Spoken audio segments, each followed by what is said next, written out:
আসসালামু আলাইকুম প্রিয় 2025 সালের মানবিক বিভাগের এসএসসি শিক্ষার্থী বন্ধুরা, তোমরা সবাই কেমন আছো? আশা করি সবাই ভালো আছো, সুস্থ আছো। আলহামদুলিল্লাহ আমিও ভালো আছি। শিক্ষার্থী বন্ধুরা, আবারও চলে আসলাম তোমাদের জন্য বাংলাদেশের ইতিহাস ও বিশ্ব পরিচয় এই সাবজেক্টের আর একটা ক্লাস নিয়ে। এটা হচ্ছে অষ্টম অধ্যায়ের ক্লাস। তোমাদেরকে এই অষ্টম অধ্যায়ের গুরুত্বপূর্ণ তথ্য কণিকা জানিয়ে দেব এবং বহু নির্বাচনী জানিয়ে দেব। চলে আছে মূল পড়ায়। সবাই স্ক্রিনের দিকে খেয়াল করো। 1 নম্বরটা দেখো, পর্তুগিজ নাবিক হিসেবে সমুদ্রপথে ভারত উপমহাদেশে আসেন কে? উত্তর হচ্ছে ভাস্কো দা গামা। 2 নম্বরটা দেখো, ওলন্দাজরা ভারতে আসে কত সালে, কত খ্রিস্টাব্দে? 1602 খ্রিস্টাব্দে। 5 নম্বরটা দেখো, ফোর্ট উইলিয়াম দুর্গ নির্মাণ করা হয় কত সালে? 1700 সালে। 6 নম্বর, ফরাসি ইস্ট ইন্ডিয়া কোম্পানি প্রতিষ্ঠিত হয় কত সালে? 1664 সালে। এরপরে হচ্ছে 9 নম্বরটা দেখো, অন্ধকূপ হত্যা নামে মিথ্যা কাহিনী প্রচার করে কে? হলওয়েল। 10 নম্বরটা দেখো, পলাশির যুদ্ধ সংঘটিত হয় কত সালে? 1757 সালে।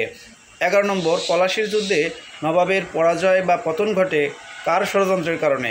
মীর জাফরের ষড়যন্ত্রের কারণে। এরপর মীর কাসিমের স্বাধীনতা রক্ষার শেষ চেষ্টা হয় বক্সারের যুদ্ধের মাধ্যমে। যাই হোক, 14 নম্বরটা দেখো, 14 নম্বর, দ্বৈত শাসনের ফলে দেশের অর্থনীতি কিন্তু ভেঙে পড়ে। 15 নম্বরটা দেখো, 76-এর মন্বন্তর বাংলা কত সালে হয়? 1176 সালে। চিরস্থায়ী বন্দোবস্ত প্রবর্তিত হয় 1793 সালে। চিরস্থায়ী বন্দোবস্ত প্রথা প্রবর্তন করেন লর্ড কর্নওয়ালিস। আর 76-এর মন্বন্তর ইংরেজি 1770-এ সংগঠিত হয়। এরপর দেখো, বহু নির্বাচনী, কোন ইউরোপীয় বণিক নাবিক সমুদ্রপথে সর্বপ্রথম ভারত উপমহাদেশে আসেন? উত্তর হচ্ছে ভাস্কো দা গামা। 2 নম্বর প্রশ্ন, কত খ্রিস্টাব্দে ওলন্দাজরা ভারতে আসে? 1602 খ্রিস্টাব্দে। 3 নম্বর প্রশ্ন, ইংরেজরা ভারতবর্ষে প্রথম বাণিজ্য কুঠি নির্মাণ করে কোথায়? এটা হলো সুরাটে। 4 নম্বর প্রশ্ন, ফোর্ট উইলিয়াম দুর্গ নির্মাণ করা হয় কত সালে? 1700 সালে। এরপরে হচ্ছে ফরাসি ইস্ট ইন্ডিয়া। 5 নম্বর দেখো, ফরাসি ইস্ট ইন্ডিয়া কোম্পানি কত সালে গঠিত হয়? এটা হচ্ছে 1664 সালে। এরপরে 8 নম্বর, সিরাজউদ্দৌলা কত বছর বয়সে নবাবের ক্ষমতা গ্রহণ করেন? এটা হচ্ছে 22 বছর বয়সে। অন্ধকূপ হত্যা নামে মিথ্যা কাহিনী কে প্রচার করেন? হলওয়েল। 10 নম্বর, পলাশির যুদ্ধ সংঘটিত হয় কত সালে? 1757 সালে, 23শে জুন। এরপরে হচ্ছে 11 নম্বর প্রশ্ন, পলাশির যুদ্ধে নবাব সিরাজের পরাজয়ের কারণ কি? উত্তর হচ্ছে মীর জাফরের বিশ্বাসঘাতকতা। পলাশির যুদ্ধ কত খ্রিস্টাব্দে সংঘটিত হয়? 1757। এবার 15 নম্বর, দ্বৈত শাসনের ফলে দেশের অর্থনীতি ভেঙে পড়েছিল।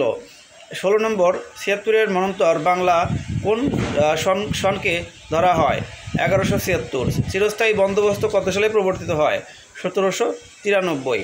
পলাশির যুদ্ধের ফলে কিন্তু এই যে নবাবের পরাজয়ের কারণ কিন্তু নবাবের অদূরদর্শিতা, সেনাপতির বিশ্বাসঘাতকতা, বিপক্ষ শক্তির কূটকৌশল সবই ছিল দায়ী। তারপর হচ্ছে, কোন ইউরোপীয় নাবিক সমুদ্রপথে সর্বপ্রথম ভারত উপমহাদেশে আসেন? Vasco da Gama. Vasco da Gama প্রথম ভারতীয় উপমহাদেশের কোন বন্দরে আসে? কালিকট বন্দরে। 3 নম্বর প্রশ্ন, ভাস্কো দা গামা কত খ্রিস্টাব্দে ভারত উপমহাদেশে আসেন? 1498 খ্রিস্টাব্দে। এরপরে দেখো, আর এখানে একটা প্রশ্ন রয়েছে, পর্তুগিজদের চট্টগ্রাম থেকে বিতাড়িত করেন কে? এটা হচ্ছে শায়েস্তা খান। এরপরে হচ্ছে 7 নম্বর প্রশ্ন, কত খ্রিস্টাব্দে ওলন্দাজরা ভারতে আসেন? 1602। এরপর কত সালে ইস্ট ইন্ডিয়া কোম্পানি প্রতিষ্ঠিত হয়? এটা তোমরা অনেকেই হয়তো জানো না, 1600 সালে। এরপরে হচ্ছে, কলকাতা নগরী কোন নদীর তীরে অবস্থিত? ভাগীরথী। ইংরেজরা ভারতবর্ষে প্রথম বাণিজ্য কুঠি নির্মাণ করে কোথায়? সুরাটে। এরপরে হচ্ছে, ফোর্ট উইলিয়াম দুর্গ নির্মাণ করা হয় কত সালে? 1700 সালে। সিরাজউদ্দৌলা কত বছর বয়সে নবাবের ক্ষমতা গ্রহণ করেন? 22। পূর্ণিয়ার শাসনকর্তা কে ছিলেন? শওকত জং। এরপরে হচ্ছে, অন্ধকূপ নামে যে মিথ্যা কাহিনী, এটা কিন্তু হলওয়েল রচনা করেছিল বা বলছিল। পলাশির যুদ্ধ সংঘটিত হয় 1757 সালে। পলাশির যুদ্ধ সংঘটিত হয় 1757 সালে, এটা তোমরা সবাই জানো। পলাশির যুদ্ধে নবাবের পরাজয়ের পর সিংহাসনে বসেছিল মীর জাফর।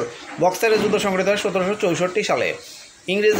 ইংরেজ কোম্পানি দেওয়ানি লাভ করে 1765 সালে।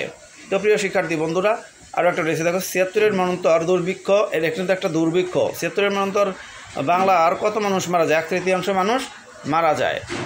যাই হোক প্রিয় শিক্ষার্থী বন্ধুরা, চিরস্থায়ী বন্দোবস্ত কত সালে প্রবর্তিত হয়? 1793।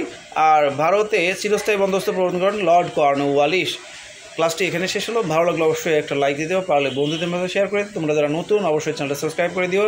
আর এসএসসি পরীক্ষার্থী যদি হয়ে থাকো অবশ্যই পুরো এসএসসি পরীক্ষা জুড়ে যত সাবজেক্টের পরীক্ষা রয়েছে সবগুলোই আমি তোমাদেরকে এইভাবে হেল্প করার চেষ্টা করবো। তো অবশ্যই সবাই আমার চ্যানেলটি সাবস্ক্রাইব করে দিও। আল্লাহ হাফেজ।